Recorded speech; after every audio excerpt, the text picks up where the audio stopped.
SHG accounting యాప్లో VOA లాగిన్లో మనము ఎంసీపీలు చేస్తున్నాం కదా, అవి ఏపీఎం లాగిన్లో ఎంసీపీని ఎలా జనరేట్ చేయాలో మనం ప్రాసెస్ చూద్దాము. ముందుగా మనము సెర్ప్ సైట్లోకి వెళ్ళిన తర్వాత సర్వీసెస్ తీసుకుంటాం కదా, ఐబీ లాగిన్ అయిన తర్వాత ఐబీ సైట్లోకి వెళ్ళి ఏపీఎం లాగిన్ అయ్యాక ఏపీఎం లాగిన్ అవ్వాలి. అయిన తర్వాత మనకి టాప్ లెఫ్ట్ కార్నర్లో రిపోర్ట్స్ బటన్ ఆప్షన్ కనిపిస్తుంది కదా, ట్యాబ్.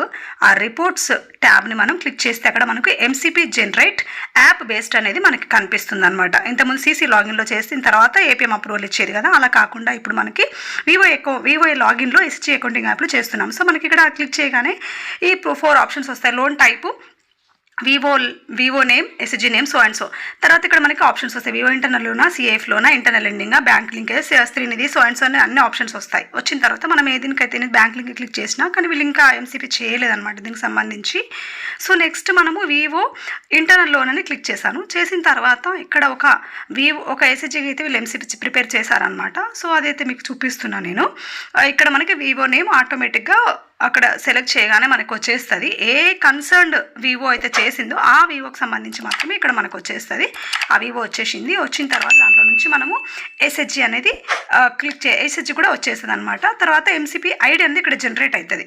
ఎంసీపీ ఐడిని మనము అక్కడ క్లిక్ చేసుకొని ఏ ఎంసీపీ ఐడి చూసుకొని దాని మీద క్లిక్ చేసిన తర్వాత ఇక్కడ మనము జనరేట్ అనే ఆప్షన్ క్లిక్ చేయాలి.